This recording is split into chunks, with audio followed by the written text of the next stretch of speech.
Hey everyone.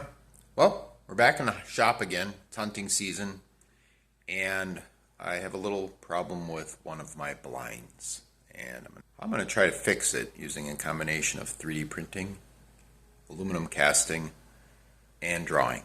It's going to be great. Should be fun. If you guys are interested in tinkering and things that get you down deep wormholes, this is what you want to do. The one that I had like a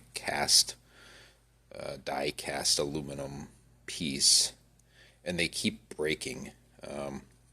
Die cast isn't strong, and I'm pretty sure it's not straight aluminum. It's actually weaker than that. So I tried 3D printing one and annealing it in a air fryer, and that just did. 3D printing is not strong enough for this on its own. But maybe we can 3D print a plastic component, make a mold for it, and then pour aluminum.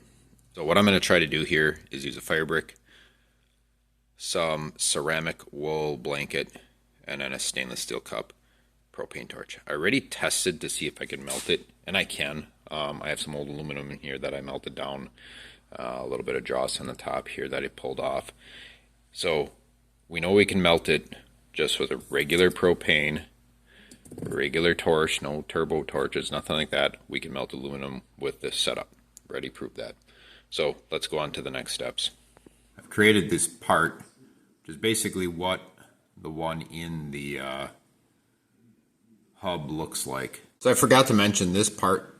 Obviously I drew up from the dimensions of the original parts, but when you're casting something in aluminum, you have to oversize it by 2% to account for shrinkage. So if you happen to be drawing up your own, remember to make it 2% larger than the actual part, just so it turns out right when you cast it.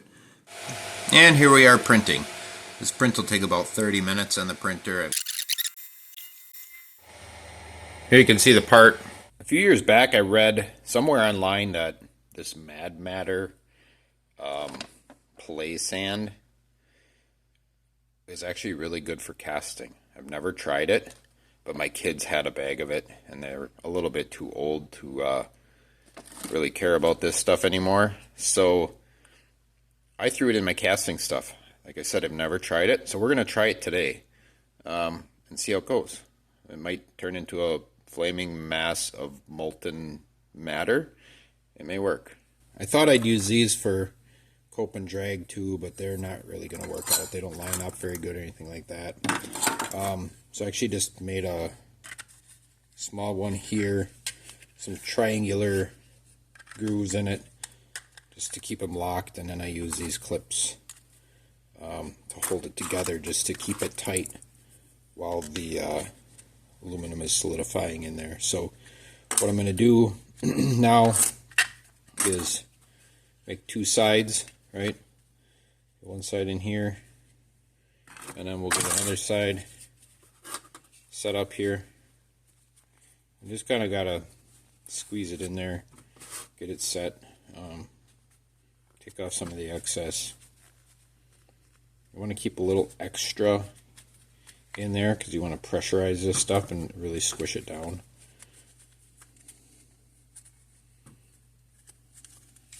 I have this glass plate. Just gonna squeeze that down on there. Get a nice flush bottom. Same on the top. I'm gonna get this face straightened out too. That's the mating surface, is the face. So I got this flat. Let's make sure I got a nice spot here to match up my molds. Okay, so now these two halves are going to go together. Put this in here. The first half I'm going to put in just like so. And you're going to push that in like halfway. Okay, now we're going to take the other half, put that on here, squeeze it in there nice and tight, push it down onto the glass, that sets it. Okay, squeeze this nice and tight around the top. I'm actually going to take a little bit of this and just keep squeezing it. Okay. So that's what we're going to have. Now when I pull this apart, this Mad Matter, whatever, it actually pulls apart kind of nicely. You don't have to put a parting compound. I mean, it probably would be better with it, but it actually pulls apart pretty clean. So I'm going to pull that off of there. I'm going to pull this out. Okay. I'm going to set these down on the flat glass and put this together. And I'm going to clamp these down below. Okay. So now we're going to heat up. I've got a spot here to pour. Now we're going to heat up our aluminum. And this will take, I don't know, 5 minutes or so. And all it is a little stainless muffin tin, some ceramic wool blanket, and a propane torch. Just regular old propane. Nothing special. Alright, I think I'm pretty liquid here, so I'm going to turn this flame off. You can't see it, I know, but trust me, it's there. Turn this off, and I'm going to pour this in.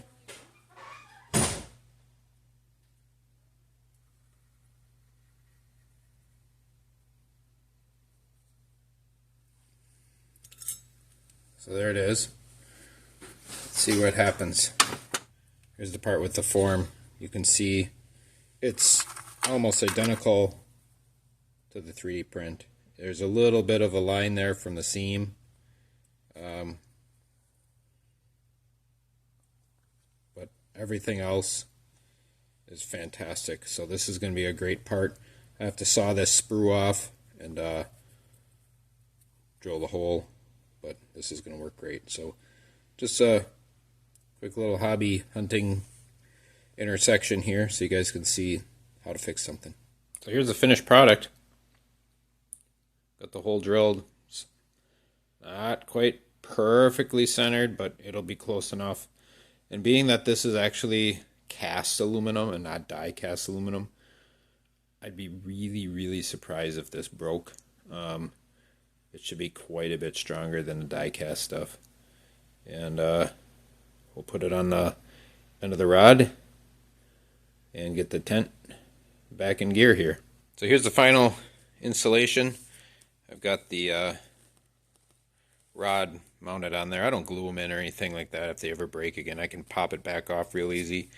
The tension from the hub and the sleeve on the actual tent itself keeps these in there tight. So not something that you probably see every day, but what the heck. I can keep this thing going a little bit longer and get another turkey or a deer out of it. I'll do that instead of throwing it in the garbage. So, hope this helps you out, and good luck. If you're enjoying this content, please like and subscribe. I'd appreciate it. Thank you.